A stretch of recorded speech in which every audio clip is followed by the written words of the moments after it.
The morning sun cast long shadows across the busy Atlanta airport terminal as passengers hurried to their gates.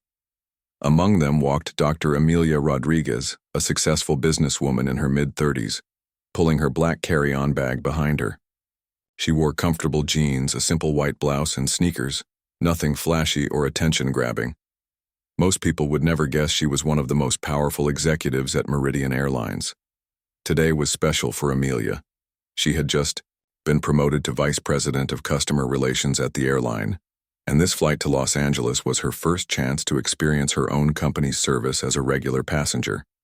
She had booked the ticket under her personal name, not her business account, wanting to see exactly how Meridian Airlines treated its customers when they didn't know who was watching. As she approached Gate B12, Amelia felt a mix of excitement and nervousness. She had worked hard for this promotion, spending countless hours improving customer service policies and training programs. Now she would finally see if all her efforts were making a real difference. The boarding announcement echoed through the terminal. Ladies and gentlemen, we are now boarding first-class passengers for Meridian Airlines Flight 447 to Los Angeles. Amelia smiled and gathered her belongings. She had treated herself to a first-class seat, figuring it was a small celebration for her promotion. She handed her boarding pass to the gate agent, a friendly young man who smiled and wished her a pleasant flight. Walking down the jet bridge, Amelia felt proud. This was her airline, her company, and she was finally in a position to make real changes that would help thousands of passengers every day. The first-class cabin was spacious and elegant, with cream-colored leather seats arranged in a 2x2 configuration. Amelia found her seat 2A by the window on the left side of the plane. She placed her carry-on in the overhead bin and settled in, pulling out her phone to review some emails before takeoff. The cabin gradually filled with other first-class passengers. A businessman in an expensive suit took the seat across the aisle. An elderly couple settled in behind her, chatting quietly about their upcoming vacation. Everything seemed perfectly normal.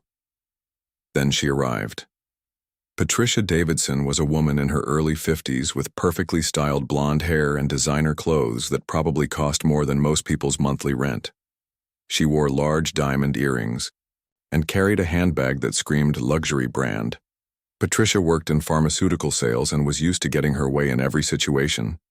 Patricia stopped directly next to Amelia's row, checking her boarding pass with a confused expression. She looked at the seat number, then at Amelia, then back at her boarding pass. Her perfectly manicured eyebrows drew together in a frown. "Excuse me," Patricia said, her voice carrying a tone of authority. "I think you're in my seat." Amelia looked up from her phone with a polite smile. "Oh, let me check." She pulled out her boarding pass and showed it to Patricia. "I have seat 2A. What does yours say?" Patricia barely glanced at the boarding pass. Instead, her eyes traveled up and down Amelia, taking in her casual clothes and simple appearance. "There must be some kind of mistake," she said, her voice getting louder. "I specifically requested a window seat in first class." "Well, this is my assigned seat," Amelia replied calmly, still holding up her boarding pass. "Maybe the gate agent can help you find your correct seat?" But Patricia wasn't listening. She had already made up her mind about the situation. In her world, people who looked like Amelia, especially women of color in casual clothes, didn't belong in first class. There had to be an explanation, and it probably wasn't a good one. "Look," Patricia said, her voice now carrying an edge of irritation. "I fly first class all the time. I know how these things work. Someone like you," she paused, letting her words hang in the air. "Someone like you doesn't just end up in first class by accident." The temperature in the cabin seemed to drop.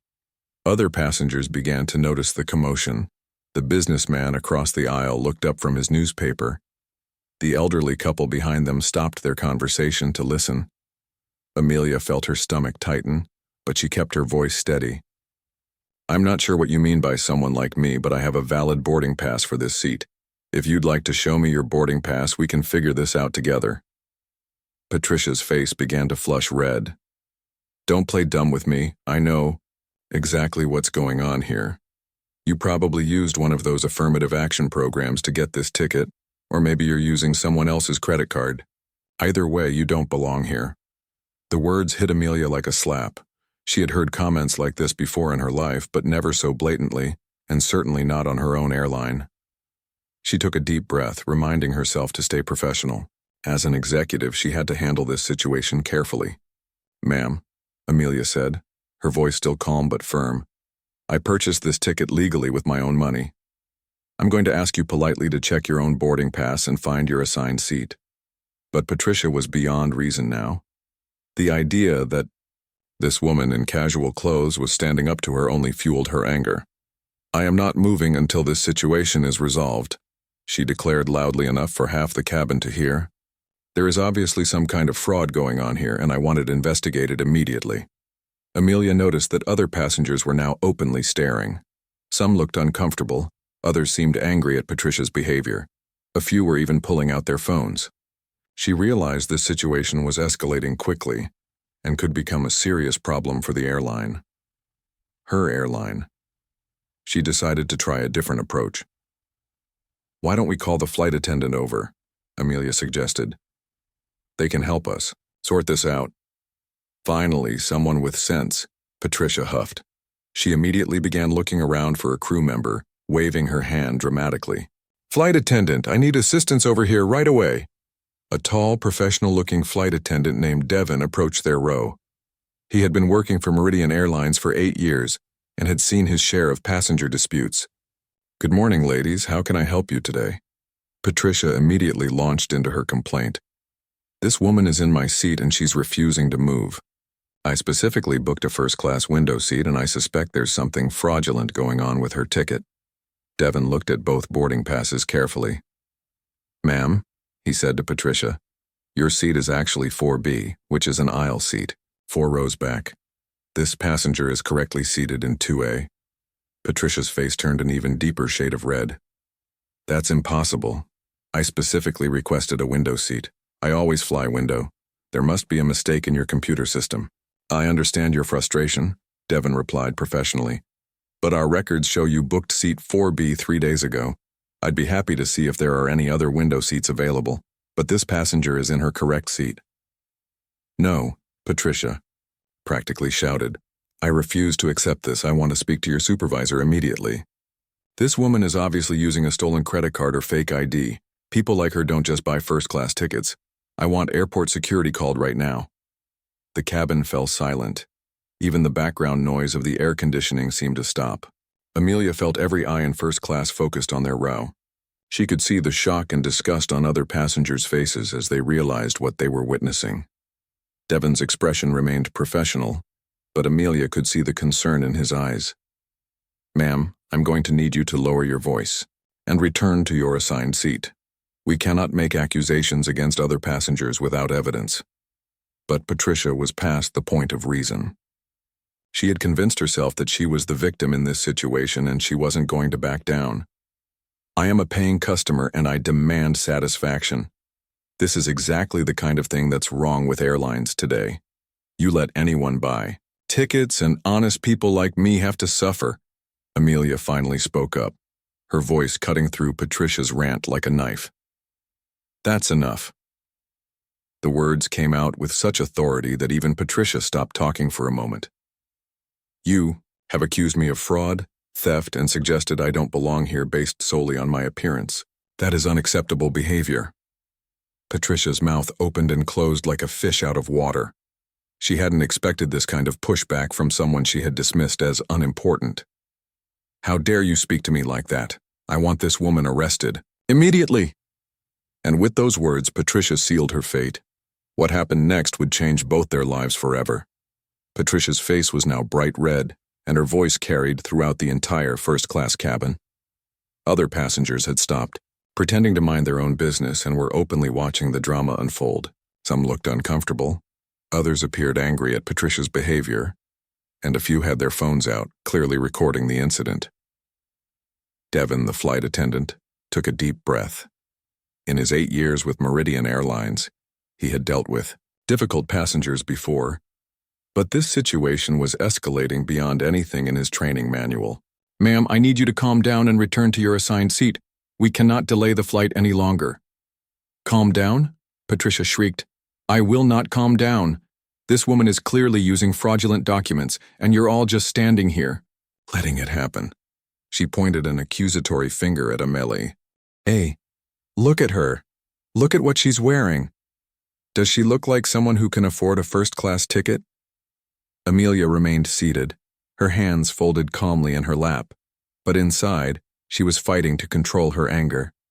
She had worked her entire career to reach her current position, overcoming obstacles and prejudices that Patricia couldn't even imagine. Now, on what should have been a celebratory flight, she was being subjected to the exact kind of discrimination she had spent years fighting against in the airline industry.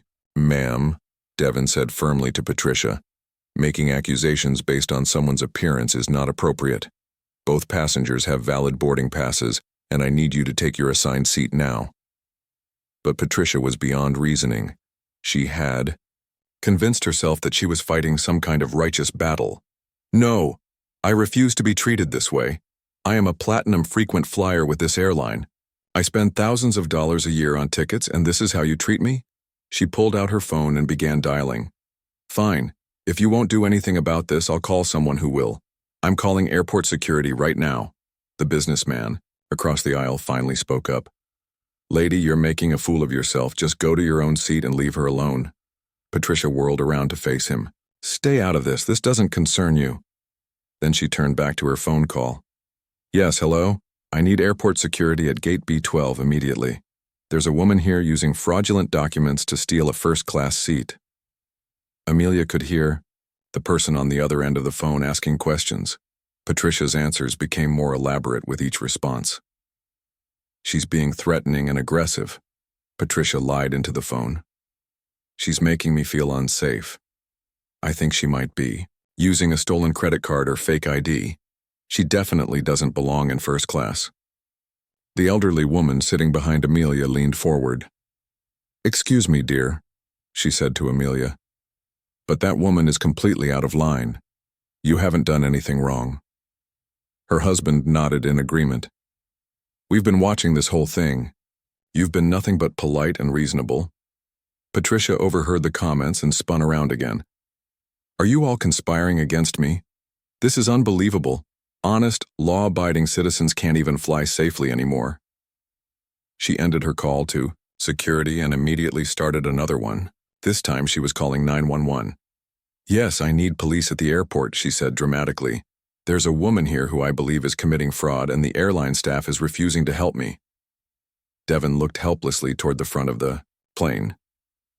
This situation was spiraling completely out of control, and he was running out of options. The flight was already delayed, and other passengers were becoming increasingly agitated. Amelia finally stood up. She was tired of being talked about like she wasn't there. Ma'am, she said to Patricia, I'm going to ask you one more time to stop making false accusations about me. False accusations? Patricia laughed bitterly. The evidence is right in front of everyone's face. You're dressed like you work at a coffee shop, not like someone who flies first class. And now you're trying to intimidate me. I am not trying to intimidate anyone, Amelia replied calmly. I'm simply asking you to treat me with basic human dignity. Human dignity? Patricia's voice reached a new level of hysteria. What about my dignity? I'm a respected professional being victimized by airline fraud, and everyone is acting like I'm the problem. She turned to address the other passengers directly. Can't you all see what's happening here? This airline is letting people use fake tickets, and when honest customers complain, they get attacked. The businessman across the aisle shook his head in disgust. Lady, the only person attacking anyone here is you. That woman has been nothing but polite while you've been acting like a complete maniac. Don't you dare call me a maniac. Patricia shouted. I am fighting for what's right. I'm standing up for honest people everywhere. A younger passenger in the row behind spoke up. You're not fighting for anything except your own prejudices. We can all see exactly what this is about. Patricia's eyes widened with indignation. How dare you? This has nothing to do with what you're implying. This is about fraud and airline security. But her protests were becoming less convincing by the minute. Other passengers were openly expressing their disgust with her behavior. "This is embarrassing," muttered a woman in row 3. "I can't believe we have to listen to this." "Someone needs to remove her from the plane," added another passenger. Patricia was now completely surrounded by disapproving faces, but instead of backing down, she doubled down on her accusations. She began live streaming the incident on her social media account, holding up her phone to record herself. "I'm Patricia Davidson," she announced to her phone camera, "and I want everyone to see how paying customers are being treated on Meridian Airlines. I am being victimized by someone who clearly doesn't belong in first class, and the airline staff is doing nothing to help me." She turned the camera toward Amelia. "Look at this person. Does she look like someone who can afford a $1,500 ticket? Obviously, there's fraud involved here, but the airline is more concerned with political correctness than passenger safety." Amelia raised her hand to block the camera. "Please stop recording me without my permission." "See?" Patricia said triumphantly to her camera. "She doesn't want to be filmed because she knows she's guilty. This is exactly the kind of person who's ruining air travel for honest Americans." Devin was frantically trying to contact his supervisor while managing the increasingly chaotic situation. The other passengers were getting more agitated by the minute, and he could see people in the economy section craning their necks to see what was happening. "Ma'am," he said desperately to Patricia, "I really need you to end this live stream and return to your seat. We have other passengers waiting to depart." "I will not be silenced," Patricia declared, still filming. "Everyone needs to see how this airline treats its loyal customers. They're more concerned with protecting criminals than serving paying passengers." Amelia pulled out her own phone and began recording Patricia's behavior. If this woman was going to make accusations and live stream lies about her, she needed her own documentation of what was really happening. "Now she's filming me," Patricia shrieked when she noticed Amelia's phone. "This is harassment. This is intimidation. Where is airport security?" As if summoned by her words, 2 airport security officers appeared at the entrance to the first-class cabin. Patricia immediately rushed toward them, her phone still recording. "Thank goodness you're here," she exclaimed. "I want this woman arrested immediately for fraud and harassment." The security officers looked confused as they surveyed the scene. They saw a calm, well-dressed woman sitting quietly in her seat, and a hysterical passenger waving a phone around and making wild accusations. "Ma'am," one of the officers said to Patricia, "can you please explain what's happening here?" Patricia launched into her story, embellishing it further with each sentence. According to her version, Amelia had stolen her seat, threatened her, tried to intimidate her, and was probably using stolen credit cards to purchase fraudulent tickets. The security officer turned to Devin. "What's the situation from the airline's perspective?" Devin looked exhausted. "Both passengers have valid boarding passes. This passenger," he gestured to Patricia, "is refusing to go to her assigned seat and has been making accusations against the other passenger for the past 20 minutes. "I want to see both boarding passes," the officer said. As the boarding passes were examined once again, Patricia continued her live stream commentary. "You can see how they're all covering for each other. This is exactly what's wrong with our society today. Honest people get no respect while criminals are protected." But the security officers were professionals who dealt with these situations regularly. It was becoming clear to them who the real problem was in this scenario. What Patricia didn't realize was that her own live stream was about to become evidence of her behavior. And in just a few minutes, everything she thought she knew about this situation was going to change completely. The 2 security officers stood in the first-class cabin, trying to make sense of the chaotic scene before them. Officer Johnson, a veteran with 15 years of airport security experience, had seen every type of passenger dispute imaginable. His partner, Officer Chen, was newer but equally professional in handling difficult situations. Patricia was still, holding her phone, live streaming every moment while speaking rapidly to her audience. "You can see how long this is taking," she said to her camera. "They're obviously trying to figure out how to cover this up, but I won't be silenced." Officer Johnson examined both boarding passes carefully, comparing them to the passengers' identification documents. Everything was clearly in order. Patricia Davidson was assigned to seat 4B, and Amelia Rodriguez was correctly seated in 2A. "Ma'am," Officer Johnson said to Patricia, Your boarding pass shows seat 4B. This passenger is in her correct seat. Patricia's face flushed even redder. That's impossible. I always request window seats. Someone changed my reservation to help her. She pointed accusingly at Amelia. This is a conspiracy. Just then, a commotion arose from the front of the aircraft. The cockpit door opened, and Captain Rodriguez emerged. Ladies and gentlemen, Amelia said in a clear professional voice, I want to apologize for the disruption to your flight today. My name is Amelia Rodriguez, and I am the Vice President of Customer Relations for Meridian Airlines. A murmur of amazement rippled through the cabin. Several passengers pulled out their phones to capture this unexpected moment.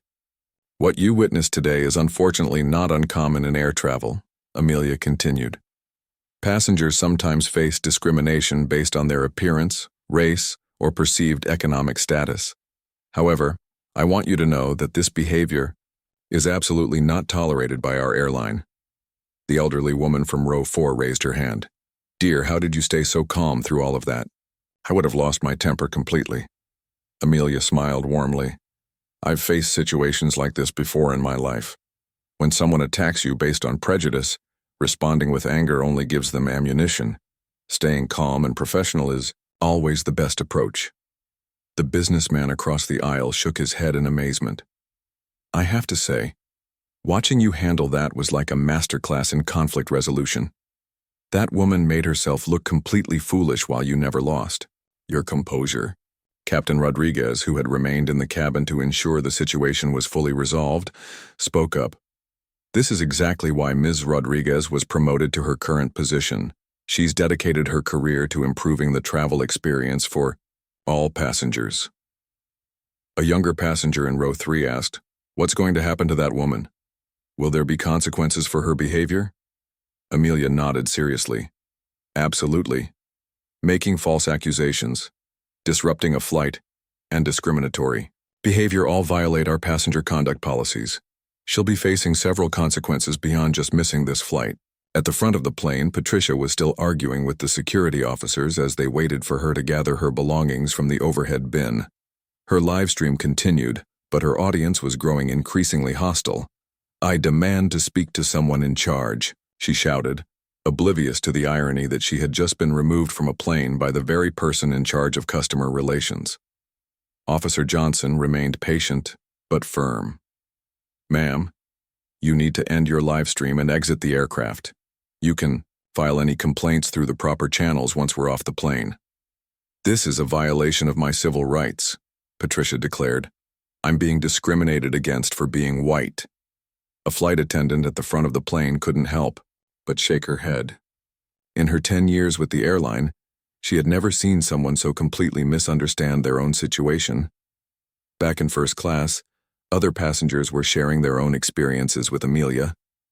The elderly gentleman from row 4 spoke up. My wife and I have been flying for 40 years and we've seen behavior like this before. It's always shocked us how some people treat others. His wife nodded in agreement. What impressed us most was how the crew handled it. That young flight attendant, Devon, was very professional even when that woman was being completely unreasonable. Devon, who had been standing nearby, looked surprised to be mentioned. Thank you, ma'am. We receive excellent training from Ms. Rodriguez's department on how to handle these situations. Amelia smiled at Devon. You did exactly what you were supposed to do. You remained calm, followed procedures, and protected the safety and dignity of all passengers.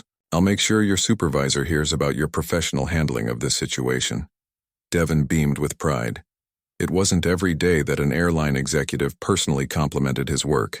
A passenger from row 5 called out, Ms. Rodriguez, can I ask you something? Do you often fly as a regular passenger to see how things are working? This was actually my first time doing it, Amelia admitted. I just got promoted to this position, and I wanted to experience our service from a customer's perspective. I certainly wasn't expecting anything like this to happen. Well, you definitely got a real test of your policies today, laughed the businessman. Meanwhile, Patricia's situation was going from bad to worse. As she finally gathered her belongings, her phone battery died, cutting off her live stream abruptly. She fumbled for a charger, desperate to continue broadcasting what she still believed was her victimization.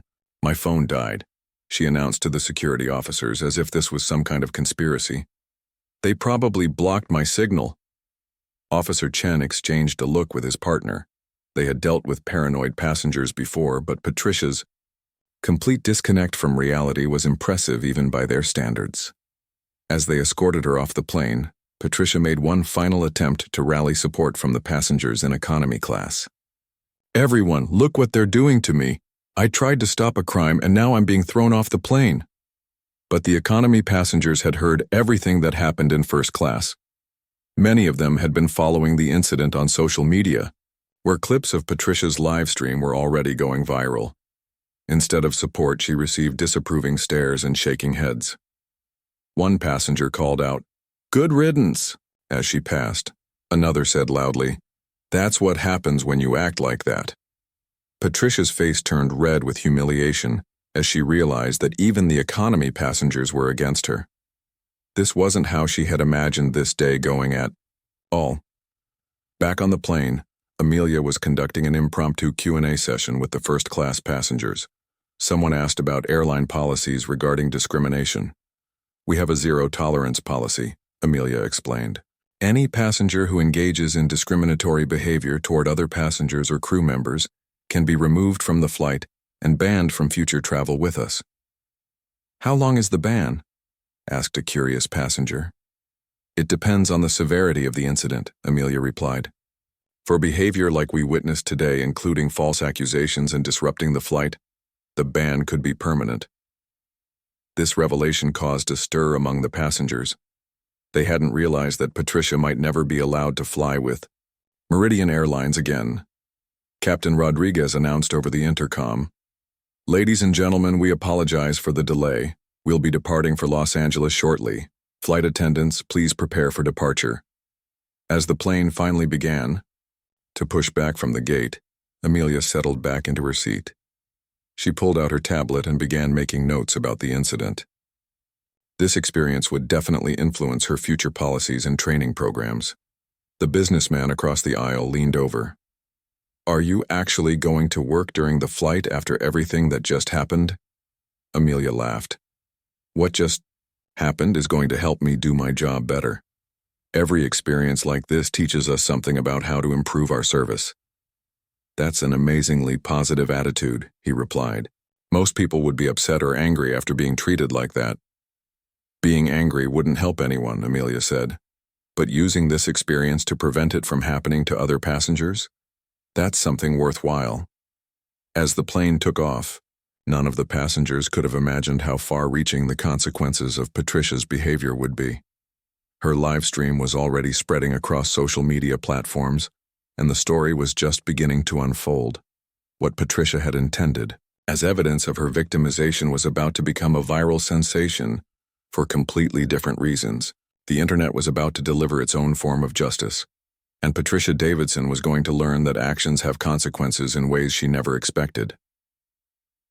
3 days after the incident, Patricia Davidson woke up to a nightmare that was entirely of her own making. Her phone was buzzing constantly with notifications, but not the kind she wanted to see.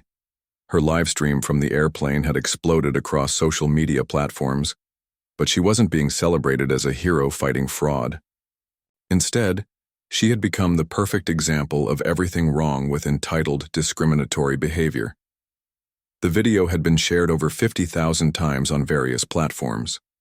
News websites had picked up the story with headlines like, "Woman demands arrest of airline executive on her own plane," and "Racist passenger gets reality check at 30,000 feet." The comment sections were brutal, with thousands of people expressing their disgust at Patricia's behavior. Patricia sat in her living room, scrolling through her phone in disbelief. "This isn't what happened," she muttered to herself. "They're twisting everything around." But the video didn't lie. Her own livestream clearly showed her making discriminatory assumptions, refusing to believe Amelia belonged in first class, and demanding her arrest based solely on her appearance. Even worse, it captured the moment when her entire world crumbled as Captain Rodriguez revealed Amelia's true identity. Meanwhile, at Meridian Airlines headquarters in Chicago, Amelia was in her office reviewing the incident report. Her assistant knocked on the door and entered with a concerned expression. "Ms. Rodriguez, I have some updates on the Patricia Davidson situation," her assistant said, placing a folder on Amelia's desk.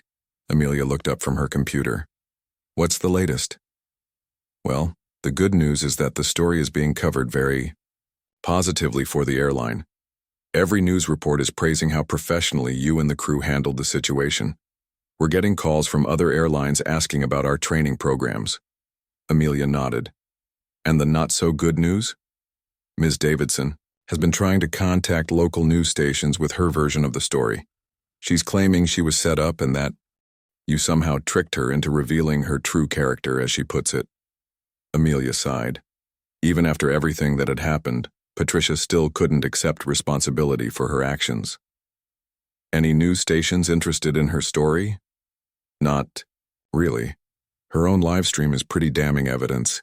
Most reporters are treating her claims as delusional. Oh, and there's more. Her employer, MedTech Solutions, has launched an internal investigation into her conduct." This caught Amelia's attention. "Her employer?" "Yes, apparently several clients saw the video and called to complain. They don't want to do business with someone who behaves that way. The company issued a statement saying they're deeply disturbed by her actions and are reviewing her employment status." Across town, Patricia was experiencing the consequences firsthand. She had been called into her supervisor's office at MedTech Solutions that morning. The meeting didn't go well. Patricia, her boss, Mr. Williams, had said, "We've received over 20 calls from clients who saw that video. Some of our biggest accounts are threatening to cancel their contracts if we don't take action." Patricia tried to defend herself. "It was a misunderstanding. I was trying to prevent fraud." "Patricia, I watched the video myself. You made assumptions about another passenger based on her appearance and clothing.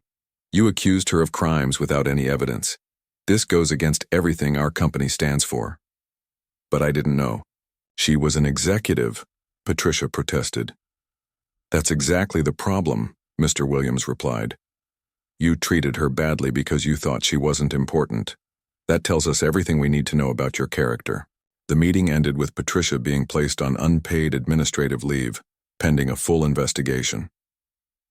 Back at the airport, Officer Johnson was filing his final report on the incident. In his 15 years of airport security, he had seen plenty of passenger disputes, but this one stood out for several reasons. The subject continued to make false accusations even after being presented with clear evidence that she was wrong, he wrote in his report. She showed no remorse for her behavior and seemed genuinely surprised that there would be consequences for her actions. The report would become part of Patricia's permanent record with airport security, making future travel more complicated even if other airlines allowed her to fly. At Meridian Airlines, the story was having a very different impact. Amelia had turned the negative experience into a company-wide learning opportunity. She was using the incident to develop new training materials for flight crews and gate agents. "This situation showed us both our strengths and areas where we can improve," she explained during a company meeting. "Our crew handled the immediate situation professionally, but we need to ensure all employees are prepared for these types of discrimination incidents." Devon, the flight attendant who had dealt with Patricia's initial complaints, was invited to share his experience with the training team. "The hardest part," he explained, "was staying professional when she kept making those accusations. Ms. Rodriguez's composure really helped me stay calm. The training program that emerged from the incident would eventually be adopted by airlines across the industry. What started as a terrible experience for Amelia became a catalyst for positive change throughout commercial aviation." Meanwhile, Patricia's social media presence was crumbling. Her Facebook and Instagram accounts were flooded with negative comments. People were sharing the video and asking their friends, "Can you believe someone actually behaved like this?" She tried to post her own version of events, but every time she shared her story, more people would respond with clips from her own live stream showing exactly what had really happened. "I was discriminated against for being white," she posted on Facebook. The responses were swift and merciless. "You discriminated against someone for being Latina and wearing casual clothes. Your own video shows you being the aggressor." You embarrassed yourself and your family with this behavior. Patricia's attempts to play the victim were falling on deaf ears. The evidence was too clear, and public opinion was firmly against her. 2 weeks after the incident, Amelia received an unexpected phone call. It was from the CEO of Meridian Airlines. "Amelia, I wanted to personally congratulate you on how you handled that situation," the CEO said. "The board of directors was incredibly impressed with your professionalism under pressure." "Thank you, sir. It was certainly an unexpected test of our policies." "Well, you passed with flying colors. In fact, we'd like to expand your role. We're creating a new position, Senior Vice President of Customer Experience and Inclusion. We want you to lead our efforts industry-wide." Amelia was stunned. The worst day of her recent memory was turning into the best career news she had ever received. The promotion was announced company-wide the following week. The announcement mentioned her exceptional leadership during a difficult passenger incident, and her commitment to dignity and respect for all travelers. Patricia, meanwhile, was learning that actions have consequences in the digital age. Her employer had completed their investigation and terminated her employment. The official reason was conduct unbecoming of company values and damage to client relationships. She tried to find new employment, but potential employers were Googling her name and finding the viral video. In interview after interview, she had to explain her behavior on the airplane. Most companies decided they didn't want to risk hiring someone with such a public record of discriminatory behavior. 3 months later, Amelia was featured on the cover of Aviation Weekly magazine with the headline, "Leading Change: How One Executive Turned Discrimination into Industry Reform." The article detailed how her experience had led to new industry standards for handling passenger discrimination. The training programs she developed were being implemented by airlines across the country. Flight attendants were learning to recognize discriminatory behavior earlier and respond more effectively. Gate agents were being trained to support passengers who face prejudice. Every negative experience can be turned into something positive if we're willing to learn from it, Amelia was quoted as saying in the article. Patricia's story took a different path. 6 months after the incident, she was working part-time at a call center, still unable to find employment in her field. She had been forced to sell her house and move in with her sister. She still occasionally posted on social media, insisting she had been wronged, but fewer and fewer people paid attention. The internet had moved on to other stories, leaving Patricia to deal with the long-term consequences of her choices. The final irony came a year later, when Patricia tried to book a flight with a different airline for a family wedding. During the e-booking process, her name was flagged in the airline industry's shared database of disruptive passengers. She was informed that she would need special approval to fly, a process that could take weeks. As she hung up the phone after being denied the flight, Patricia finally understood that her 5 minutes of anger on an airplane had changed her life forever. Meanwhile, Amelia Rodriguez was being honored at an industry conference for her contributions to making air travel more inclusive and respectful for everyone. The woman who had tried to destroy someone's day because of her prejudices had instead created a catalyst for positive change. Sometimes justice comes not from punishment, but from turning hate into hope and discrimination into progress. In the end, both women got exactly what they deserved.